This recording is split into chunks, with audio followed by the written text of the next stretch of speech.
Nabi Yunus. Ibu kenal Nabi Yunus? Di mana kenalannya? Sok tahu. Nabi Yunus itu ketika berdakwah kepada kaumnya yang bandel, memberikan peringatan mau beriman akan turun azab.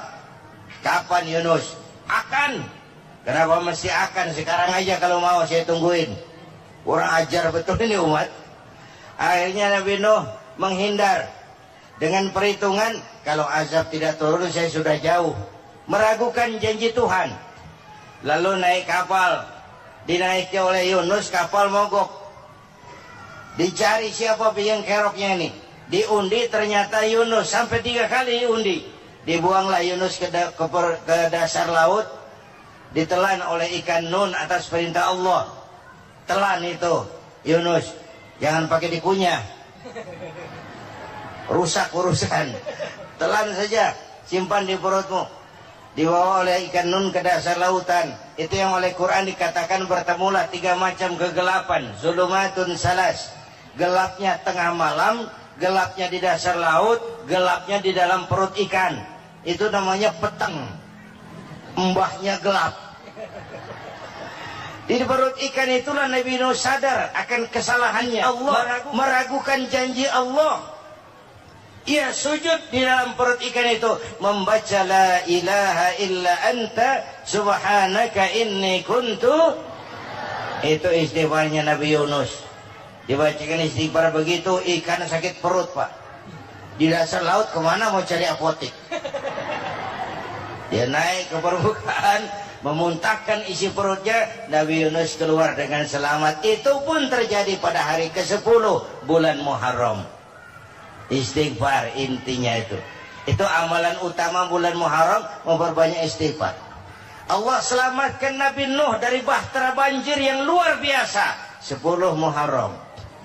Allah selamatkan Nabi Ibrahim dari pembakaran Raja Namrus 10 Muharram. Setelah Nabi Ibrahim itu menghancurkan berhala-berhala, Abrahat pulang mau ibadah, lihat Tuhannya berantakan, marah besar. Siapa yang menghancurkan Tuhan-Tuhan kita ini? Ada yang lapor, kami lihat Ibrahim.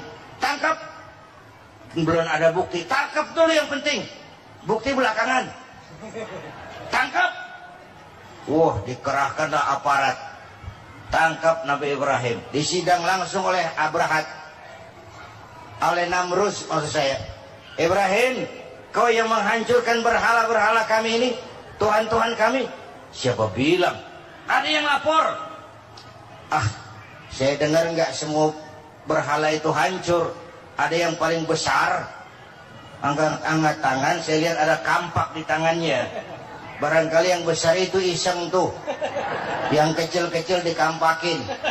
Tanya aja sama dia, kamu gila? Kenapa? Masa kami disuruh nanya berhala? Gak bisa jawab, disembah. Lebih gila mana sih? Tahu nggak bisa jawab kenapa disembah? Kurang ajar kamu Ibrahim.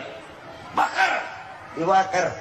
Ketika Ibrahim dilempar ke kobaran api yang menggunung, Allah perintah api, ya naru kuni bardan wa salaman ala Ibrahim. Hai api, dinginlah sampean. Api Madura waktu itu, Pak. Hai api, dinginlah sampean, selamatkan Ibrahim.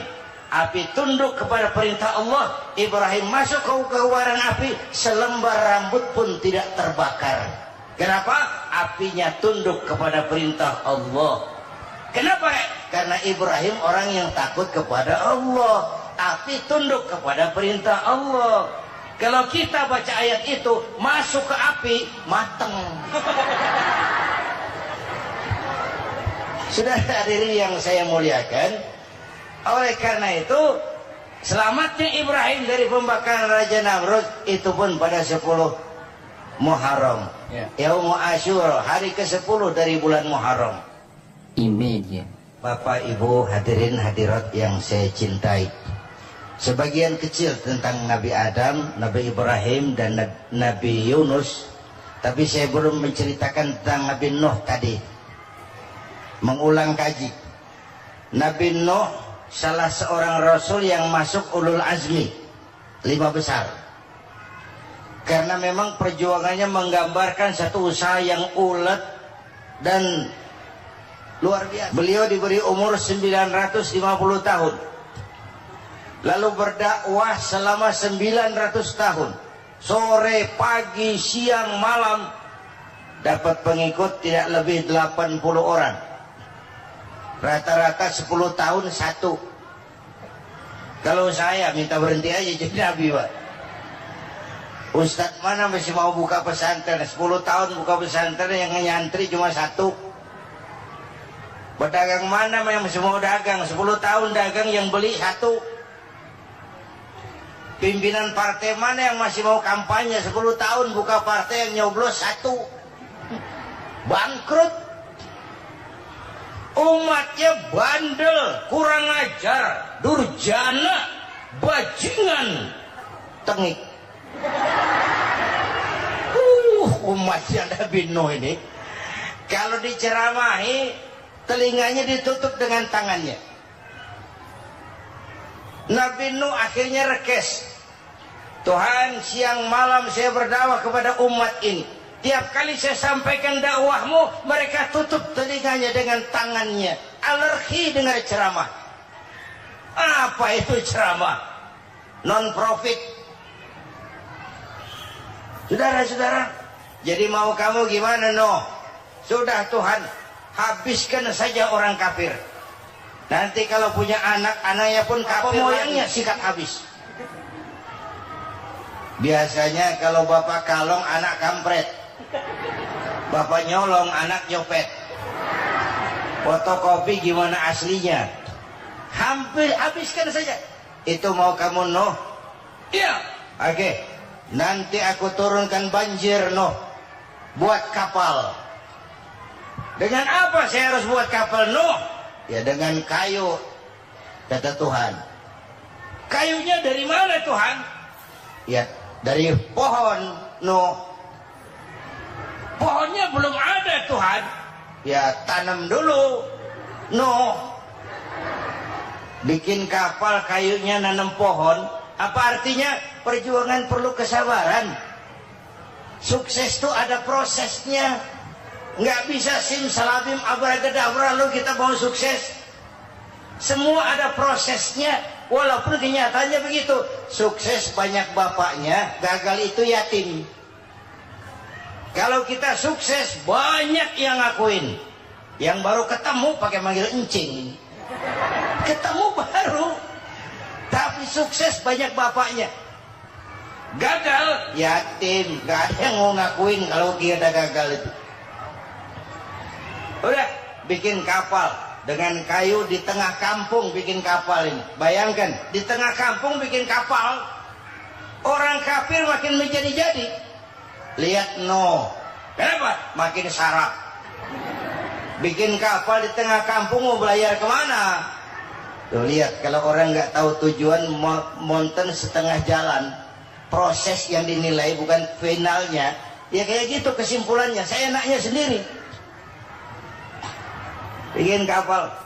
Kapal mendekati selesai. Ini orang kafir rame-rame datang ke kapal Nuh. Mau apa? Buang najis. Sakit perut berangkat ke kapal Nabi Nuh. Nongkrong. Dapat 2-3 tumpuk pulang. Penuh lantai kapal dengan najis manusia. Inilah perjuangan. Bukan jalan raya lurus bertabur bunga di kanan kirinya. Banyak onak, caci maki, antipat, segala macam. Nuh.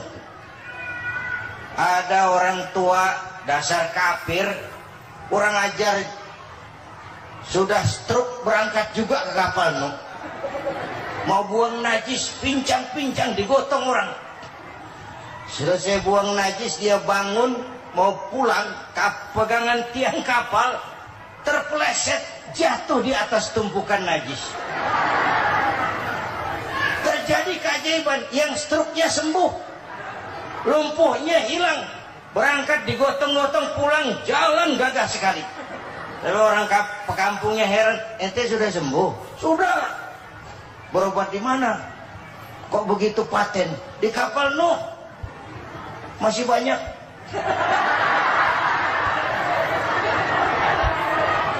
Oh, yang berasa perlu obat bawa rantang. Ambil bersih lagi geladak kapal itu. Sudah selesai Nuh? Selesai.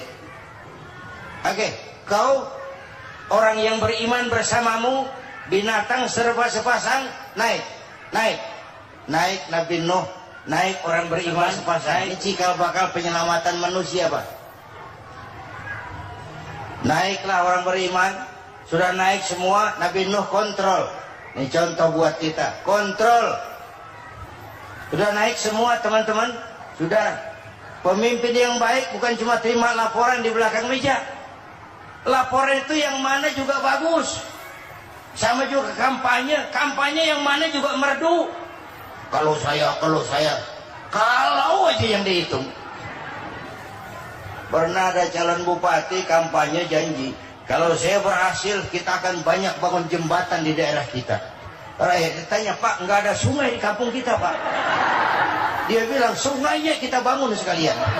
Udah kadung janji, mana pula orang mau bangun sungai itu. Saudara-saudara, kontrol. Jangan cuma tunggu laporan di belakang meja. Semua laporan bagus. Ya, Bu? Bu?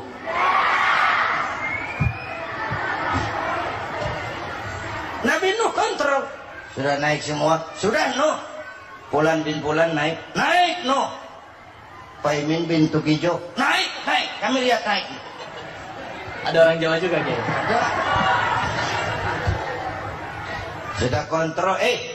Kanan anak saya ikut nggak naik kapal? Kami lihat itu, Nuh. Kanan. Ini potret. Bapaknya aktif ke masjid. Ibunya rajin ke majelis taklim. Anaknya keleleran kemana-mana. Bukan di sini, di Prancis. Udah di sini insya Allah sama.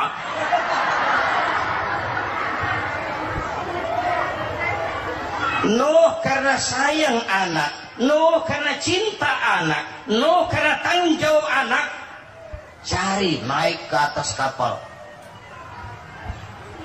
Lihat Kanaan, anak saya, nggak lihat Nuh. Turun ke ruang bawah, periksa lagi. Mang, ayah Kanaan di dia. Jamaah Tasik di rupanya ditanya. Tuh ayah mang. Ayah ke mana ya budak ya? Turun ke bawah Kanaan tuh. Orang nanu orang ketok. Rombongan Jawa Tengah. Naik ke atas buritan. Dari buritan kelihatan ternyata Kanaan tidak ikut naik kapal, kumpul di darat bersama orang kafir. Ini potret kita sekarang. Kumpul sama orang kafir, hanyut anak-anak kita, ditelan budayanya orang kafir, ditelan tradisinya orang kafir, ditelan pergaulannya orang kafir. Nuh karena sayang anak dari atas manggil. Dalam Quran dijelaskan itu. Karena Nabi Nuh di atas, Kanaan di bawah, teriak. Ya bunayyarkam ma'ana. Begitu dalam Quran ayatnya. Coba ini pakai gaya memanggil supaya kelihatan ke gambar. Kira-kira Nuh manggilnya begitu. Ini namanya gaya dakwah, Pak. Kalau ceritanya datar nggak menarik. Maka Nuh memanggil Kanaan, ya bunayyarkam ma'ana. Kata yang dengar, ini gaya orang manggil. Ya bunayyarkam ma'ana. Kanaan, kesini nak, naik kapal sama papi. Kan di bawah itu. Enggak mau papi, John di sini saja. Kata Nuh, jangan nak, Allah sedang murka, akan turun banjir. kalau datang banjir papi, sa'awi ila jabalin yaksimuni minal ma', saya akan naik ke gunung tinggi yang bisa menyelamatkan saya dari banjir. Kan'an naik ke gunung, gunung dihantam banjir, Kan'an mati sampai sekarang. Yang kelima, Nabi Musa, kisah Muharramnya ini lahir dalam kondisi yang sulit karena Fir'aun mimpi akan lahir seorang anak dari keturunan Bani Israel yang akan menghancurkan kerajaannya. Kata Fir'aun, sudah lahir belum anaknya? Belum. Kalau gitu mulai malam ini laki-laki dilarang bergaul sama istrinya. Semua perempuan hamil di bawah pengawasan negara. Mulai hari ini kalau lahir anak laki-laki terutama Bani Israel, penggal. Satpol PP disiapkan. Udah ada kayaknya. Ada. Patroli. Bayangkan, Fir'aun itu bikin undang-undang seenaknya sendiri. Apalagi merasa kekuasaannya dalam ancaman. Penguasa manapun kalau merasa dalam ancaman, panik. Padahal kekuasaan itu kayak harimau. Makin lama ditaiki, makin sulit turun. Kenapa? Karena macannya makin lapar. Naik terus capek, turun dimakan harimau. Serba sulit. Saudara-saudara, kalau kita mau belajar dari Pak Harto, saya melihat kekurangan Pak Harto cuma satu, terlambat berhenti.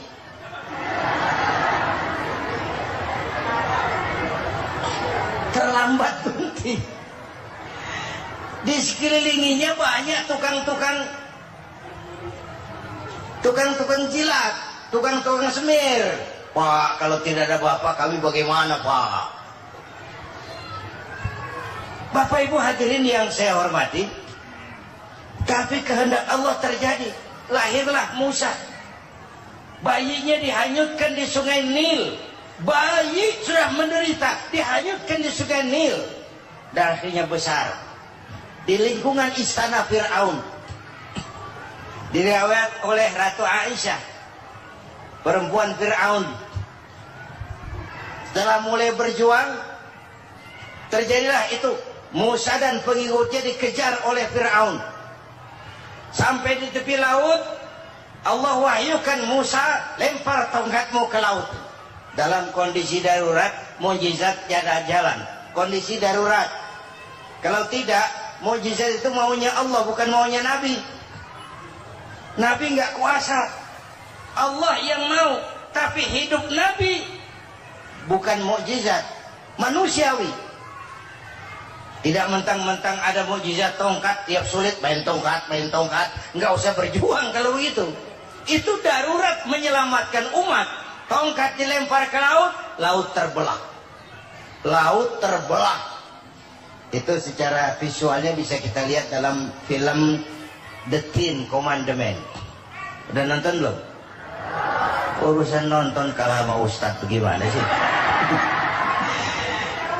Ten Commandments, 10 firman Tuhan. Tekniknya bagus loh. Bagaimana laut terbelah. Musa lewat. Fir'aun mengejar. Musa sampai di ujung sana. Fir'aun masih di sama tengah perjalanan. Laut nutup kembali. Laut menutup kembali. Fir'aun tenggelam. Cengap-cengap di lautan. Begitu nafas sampai di tenggorokan, Fir'aun sambil cengap-cengap itu, amantu bi Rabbi Musa wa Harun. Duh, kalau begini wah, saya juga percaya sama Tuhannya Musa. Malaikat maut jengkel, goblok loh. Terlambat sekarang. Ditenggelamin terus. Modar. Musa selamat. Fir'aun mati. Jenazahnya, jasadnya terdampar di pinggir laut. Beberapa waktu kemudian ditemukan di balsam, diawetkan. Itu sesuai janji Quran. Wa kadzalika nunajjika bi badanika litakuna liman khalfaka ayah. Kami selamatkan badan kamu agar jadi pelajaran bagi orang-orang sesudah kamu nanti. Janji Quran tepat. Janji itu 14 abad yang lalu. Jasad Fir'aun ditemukan, dimumi, diawetkan, dibalsam di bawah nama Parao Ramses II. Sekarang tersimpan di Museum Negara di Mesir. Kapan-kapan nanti ibu main ke Mesir, mampir. Naik ojek paling berapa itu?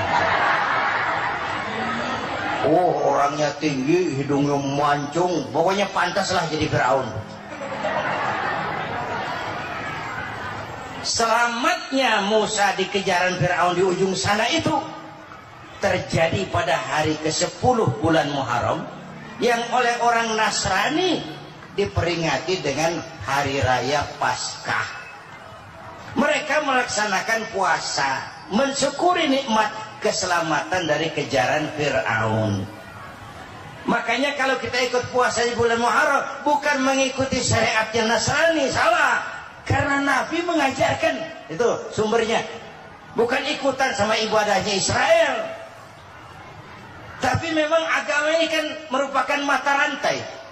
Datang Rasul baru melengkapi Rasul sebelumnya, datang Rasul baru melengkapi Rasul sebelumnya.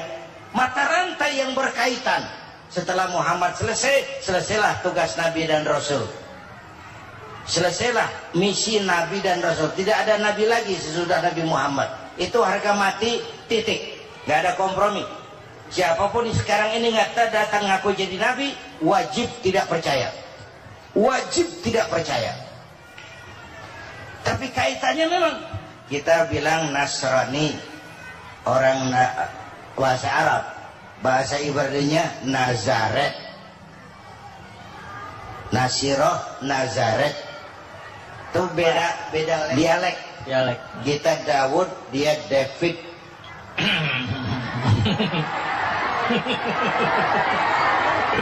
Ibrani. Kita Ali, dia Alek. Kita Sulaiman, dia Solomon. Kita Camat, dia Comot. Ini yang ngomong ini comot sembarang. Ini dia. Bapak dan Ibu jamaah yang saya cintai, pertanyaan pertama, hijrah qalbiyah.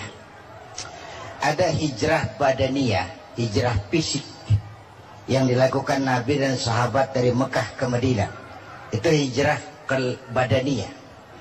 Ada hijrah qalbiyah, hijrah hati. Dan ini yang kita perlukan sekarang. Karena refleksinya akan membias kepada alur kehidupan. Kalau hati kita mau berhijrah, fisik akan mengikuti.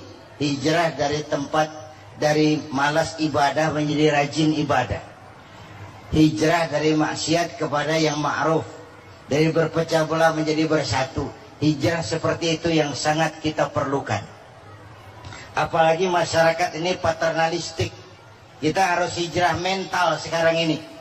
Maka yang disampaikan tadi benar. Seorang ketua MK siap mengundurkan diri kalau terbukti anak buahnya terlibat suap. Itu walaupun siap, tapi sudah angin segar buat rakyat. Bahwa masih ada banyak insya Allah pejabat kita yang punya harga diri. Walaupun ada juga pejabat kita yang muka tembok, kulit badak, kuping kebo. Muka tembok, kulit badak, kuping kebo. Biasanya kalau kereta api tabrakan di negara-negara maju, Menteri Perhubungannya mundur.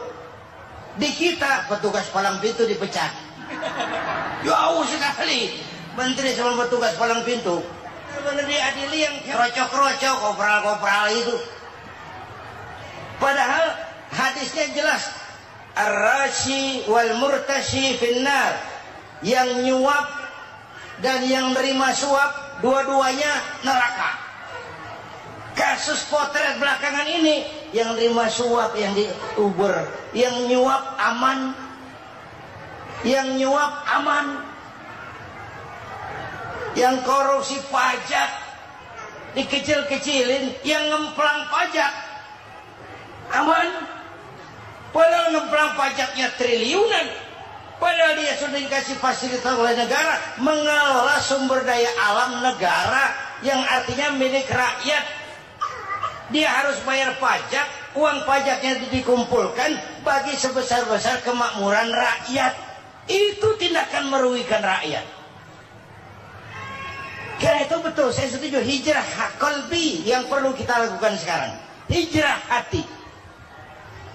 Kita ini bangsa Indonesia, seperti timnas. Timnas sekarang anak-anak muda sudah berani pakai baju PSSI. Iya. Kenapa? Menang. Coba kalau kalah terus, nanti menang. Tapi bangsa Indonesia itu memang seperti timnas. Namanya kesebelasan. 11 orang. Walaupun ada pemain bintang ya ada presiden, gubernur, menteri, itu bintang-bintang. Tapi bintang baru ada artinya kalau dibantu 10 pemain yang lain. Cristiano Ronaldo. Siapa itu? Penyerang tengah Real Madrid. Bintang. Lionel Messi. Siapa lagi? Barcelona. Bercelana.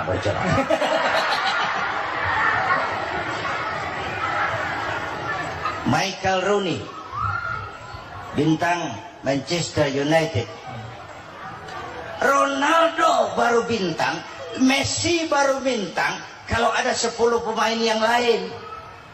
Bagaimanapun hebatnya Cristiano Ronaldo, kalau sendirian lawan satu kesebelasan, babak belur. Itulah kita, bangsa Indonesia. Kita satu kesebelasan, harus saling memperkuat. Ada bangsa kita yang jadi jaksa, ada yang jadi hakim, ada yang jadi polisi. Itu posisi penyerang tengah, kiri luar, kanan dalam, back, striker, kiper, posisi. Tapi sadar, kita satu kesebelasan, Bung. Jangan bikin gol ke gawang sendiri. Kalau punya bola bagus, operan dong sama temennya. Yang bisa menciptakan gol, operan. Ada yang jadi pengusaha besar, bagus boleh. Punya untung besar, operan. Kasih masjid, kasih pesantren, operan. Ini kesebelasan kita kalau punya bola, pelitnya setengah mati, Pak.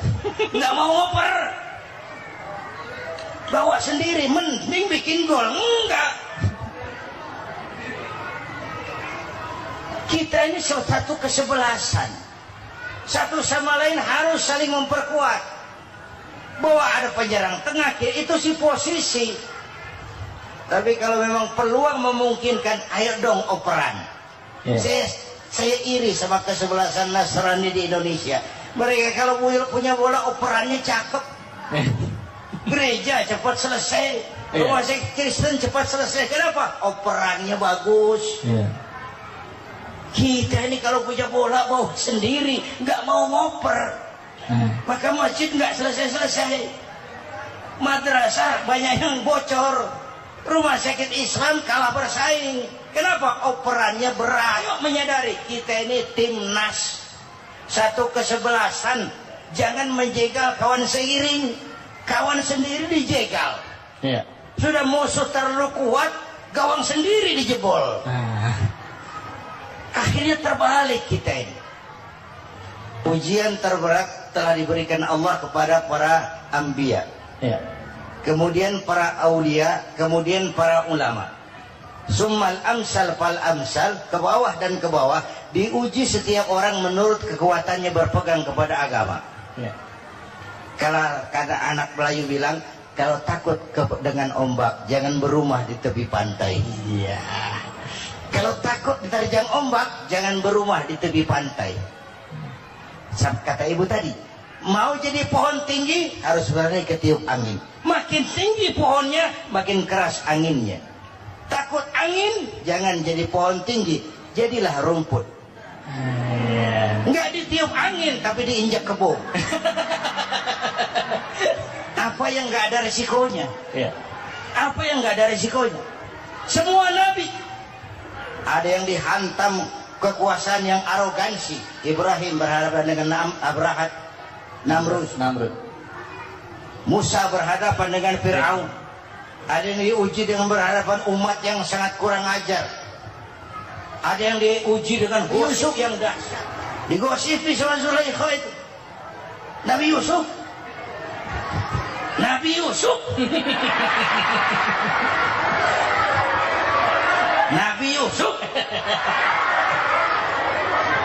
Ya. Yang namanya gosip itu kan menyebarkan keburukan orang. Kalau benar saja hukumnya ghibah. Ya. Kalau salah hukumnya fitnah. Fitnah lebih bahaya dari pembunuhan. Benarnya ghibah, salahnya fitnah. Saudara hadirin yang saya hormati, jadi resiko itu biasa. Tidak ada yang tanpa resiko. Kalau berani, kalau takut ombak, jangan berumah di tepi pantai. Tinggal bagaimana kita menyikapinya.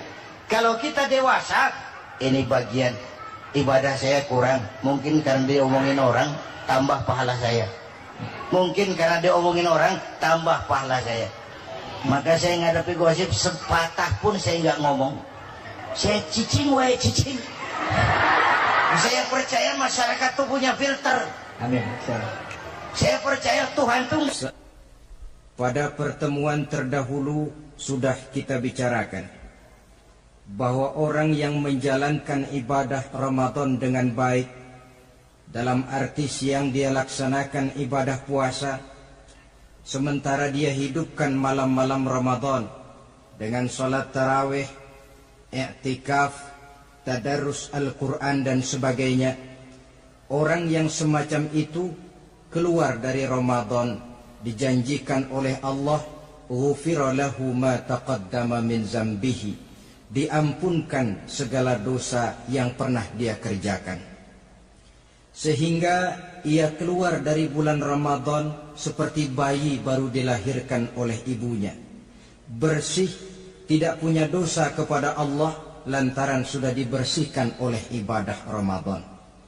Jadi dalam Islam, dosa itu ditebus dengan taubat, dengan amalan kita sendiri, bukan dengan uang, tidak juga dengan beras. Saya percaya kalau dosa bisa ditebus dengan beras misalnya, barangkali Menteri Pertanian akan lebih dulu masuk surga. Kalau dosa bisa ditebus dengan uang, mungkin gubernur bank sentral atau para menteri keuangan akan menjadi penghuni surga nomor wahid. Dalam Islam, dosa ditebus dengan taubat kepada Allah. Orang yang melaksanakan ibadah dengan baik di bulan Ramadan, keluar Ramadan, masuk 1 Syawal seperti bayi baru dilahirkan oleh ibunya. Pantas dia mengucapkan minal aidi, semoga kami termasuk orang yang kembali kepada fitrah, suci, bersih. Dia rayakan hari itu, hari di mana dia kembali kepada kesucian. Itulah hakikat daripada Idul Fitri. Dengan kata lain, Idul Fitri ini tidak bisa dilepaskan kaitannya dengan ibadah Ramadan. Hanya oleh karena kita melaksanakan ibadah Ramadan, maka kita rayakan Idul Fitri. Dengan bahasa yang lebih langsung, sebenarnya yang berhak merayakan Idul Fitri mereka yang mengisi Ramadan dengan kegiatan ibadah. Saudara-saudara kaum muslimin yang berbahagia, lalu bagaimana prosesnya? Yang pertama, manakala datang senja akhir Ramadan, wajiblah kita mengeluarkan zakat fitrah. Sebab Rasulullah sallallahu alaihi wasallam bersabda, "Saumul 'abdi mu'allakun ma baina as-sama'i wal ardi hatta yuaddiya shadaqatal fitri." Sesungguhnya puasa seorang hamba bergantung antara langit dan bumi, yakni belum diterima oleh Allah sampai dia mengeluarkan zakat fitrahnya. Memang boleh mengeluarkan zakat fitrah itu sejak awal Ramadan. Itu waktu yang dibolehkan. Jadi saudara tidak mau sibuk, begitu 2 hari puasa lalu bayar zakat fitrah, boleh. Tetapi waktu yang wajib sejak terbenam matahari akhir Ramadan. Waktu yang terbaik untuk membayar zakat fitrah selesai sholat subuh sebelum orang berangkat melaksanakan sholat Idul Fitri. Waktu yang makruh setelah orang selesai sholat Idul Fitri lalu baru bayar zakat fitrah, makruh di situ. Sedangkan waktu yang haram apabila matahari terbenam pada hari raya tanggal 1 Syawal baru mau bayar zakat fitrah, sudah haram hukumnya. Jadi diawali dengan membayar zakat fitrah, dan ini merupakan realisasi daripada latihan puasa, cinta kepada fakir miskin. Orang bilang kan bulan Ramadan itu katanya bulan latihan. Kata orang Jawa, month of training. Bulan latihan. Apa sih perlunya latihan? Kalau PSSI masuk latihan, tentu keluar latihan mainannya makin bagus. Elias Pikal masuk latihan, keluar latihan gaya tinjunya makin hebat. Itu perlunya latihan. Kalau latihan tiap hari tapi main kalah terus, orang kan bilang buat apa latihan kalau main kalah terus. Kita muslimin selama Ramadan sebulan penuh masuk latihan. Latihan sabar, latihan jujur, latihan disiplin, latihan sederhana, latihan mengendalikan nafsu. Berhasil atau tidaknya latihan itu kelihatan dalam gaya hidup kita sesudah keluar Ramadan. Kalau tidak, Ramadan sabar, habis Ramadan habis sabarnya. Ramadan rajin ke masjid, selesai Ramadan selesai ke masjidnya. Ramadan rajin baca Quran, selesai Ramadan selesai rajinnya. Itu pertanda latihan tidak berhasil. Maka salah satu latihan ini kita buktikan kecintaan kita kepada fakir miskin dengan kewajiban membayar zakat dan zakat fitrah. Ya Allah, sudah saya rasakan bagaimana tidak enaknya lapar dan haus. Sudah saya rasakan bagaimana tidak enaknya penderitaan orang-orang fakir dan miskin yang tiap hari kelaparan dan kehausan. Sebagai pertanda, ya Allah, saya keluarkan zakat fitrah ini untuk orang-orang fakir dan miskin. Itu kita keluarkan pada saat matahari akhir Ramadan terbenam. Masuk malam pertama bulan Syawal. Malam takbiran kalau istilah di kampung kita ini. Allah Subhanahu wa taala dalam Al-Qur'an menjelaskan, "Walitukmilul iddata." Hendaklah engkau sempurnakan jumlah bilangan hari puasamu, berpuasa sebulan penuh. 30 hari atau lebih sering 29. Bila sudah sempurna hari puasa itu, walitukabbirullah, hendaklah engkau agungkan Allah. Hendaklah engkau bertakbir.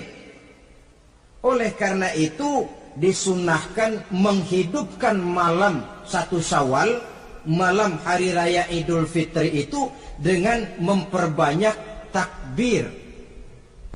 Sejak matahari terbenam selesai sholat maghrib, kita kumandangkanlah kalimat takbir itu dari rumah ke rumah, dari surau ke surau, dari masjid ke masjid, dari kampung ke kampung, pertanda rasa syukur kita yang tiada terhingga kehadirat Allah Subhanahu wa taala, Tuhan yang Maha Esa dan Maha Kuasa. Entah kenapa bila matahari akhir Ramadan terbenam, datang malam 1 Syawal, berubah perasaan kita. Sedih menjadi gembira, sukar menjadi mudah, hati yang tadinya digenangi air kebencian berubah menjadi hati yang penuh dengan cinta kasih kepada sesama. Kumandang takbir bagi orang-orang yang hidup tinggal di rantau, mengingatkan dia kepada kampung halamannya. Terkenang dia sungai tempat dia mandi, lapangan tempat dia bermain. Oi, kampuang nan jauh di mato, katanya. Sehingga orang-orang yang tinggal di tanah rantau diusahakannya benar supaya bisa berlebaran pulang mudik katanya, nak berkumpul dengan sanak keluarganya supaya lebih mudah bersilaturahmi sambil mengenang masa-masa lalu di kampung halaman.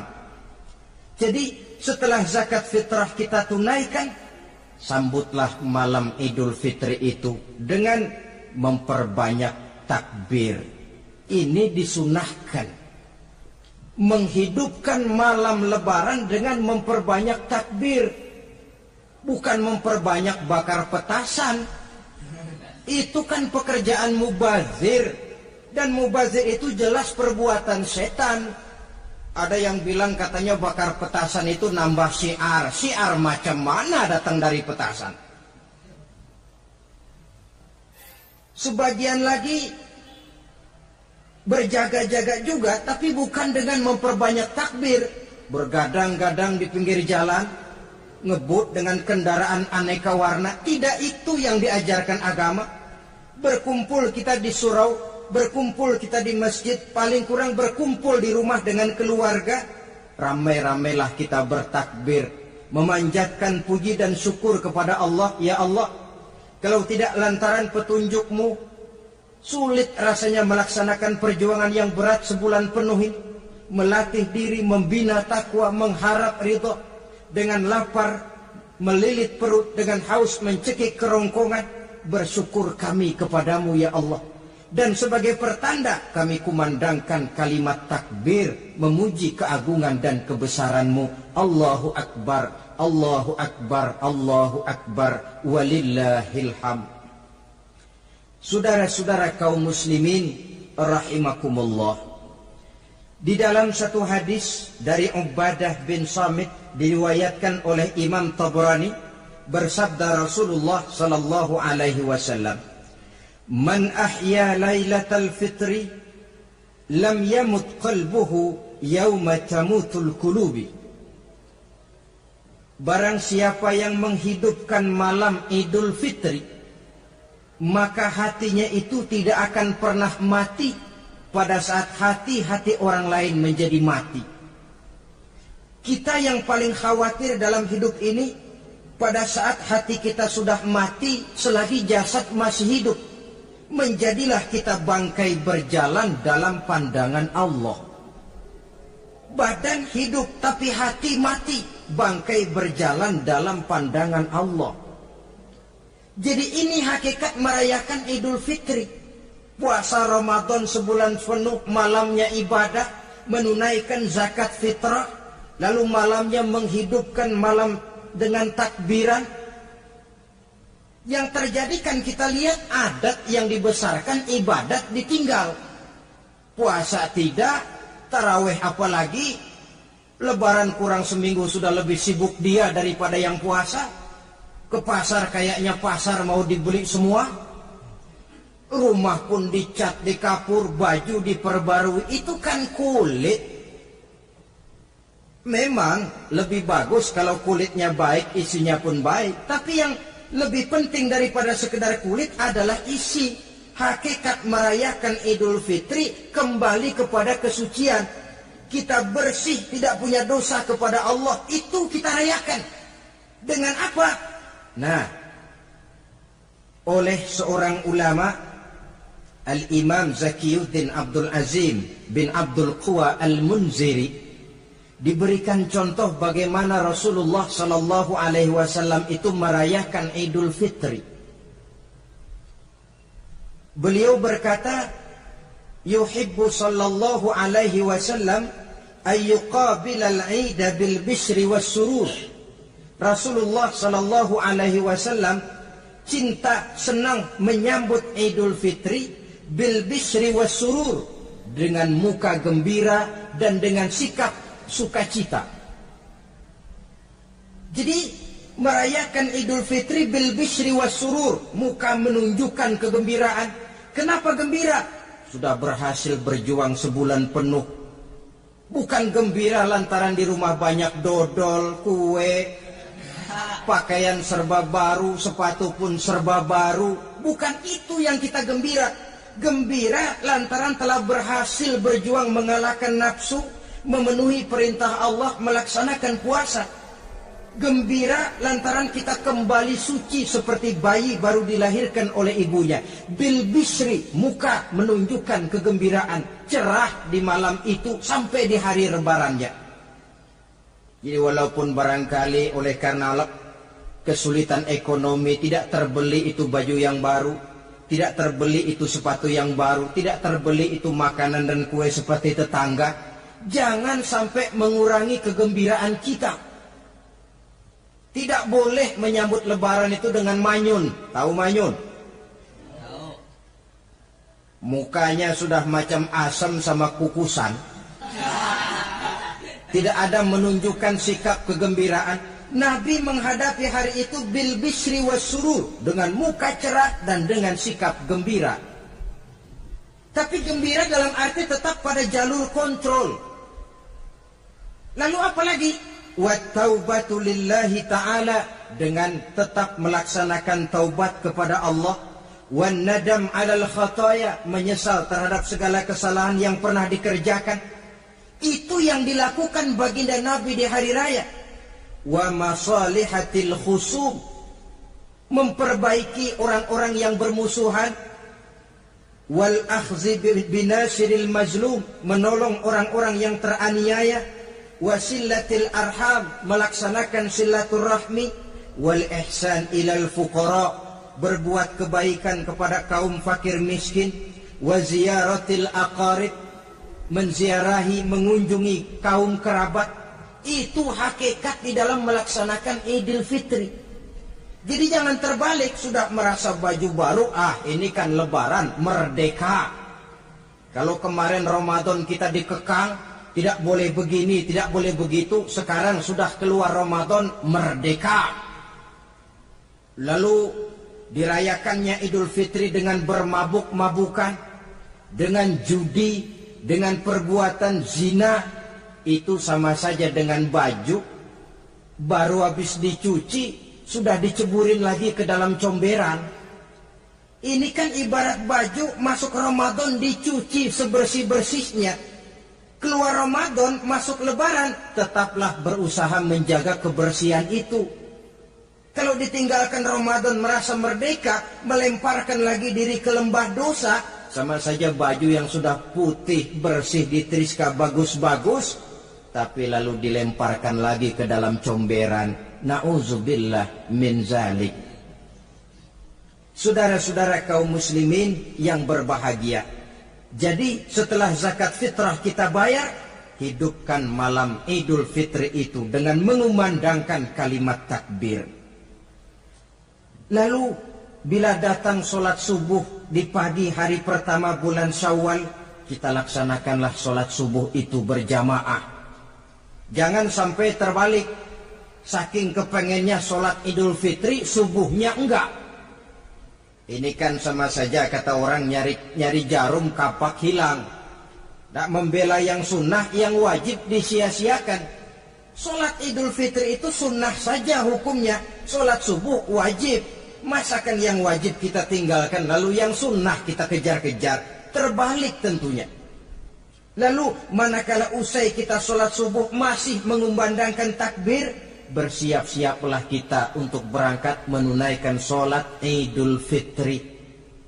2 rakaat, lalu diiringi dengan khutbah hari raya Idul Fitri. 2 khutbah, seperti khutbah Jumat itu. Khutbah pertama dan khutbah kedua. Kalau selesai melaksanakan sholat Idul Fitri, maka kembalilah kita ke rumah dengan suasana gembira. Untuk apa? Untuk berhalal bihalal. Istilahnya untuk berlebaran, saling meminta maaf. Kenapa? Dengan ibadah Ramadan, dosa kita kepada Allah insya Allah bersih. Tapi kan kita tidak cuma berbuat dosa kepada Allah, kita juga berbuat salah kepada sesama manusia. Dosa kepada Allah, taubat langsung kepadanya, sonder pakai calo. Tidak bisa saudara bikin dosa kepada Allah, datang ke rumah saya, Pak inilah saya kasih uang, tolong mintakan taubat saya kepada Allah. Ya tidak bisa. Dosa kepada Allah langsung bertaubat kepadanya. Tapi dosa kepada sesama manusia, Allah belum akan memberikan ampun kalau kita belum minta maaf kepada yang bersangkutan. Ini sulitnya. Kalau saudara dosa meninggalkan sholat, tobat kepada Allah. Tapi kalau dosa kepada Selamat sore menjelang malam. Oke, kembali lagi dengan saya. Jadi di sini saya merekam video di belakang rumah saya. Kalian bisa lihat ini pada pukul 4:00 sore. Oke, yang sudah menonton terima kasih dan sampai jumpa di video selanjutnya.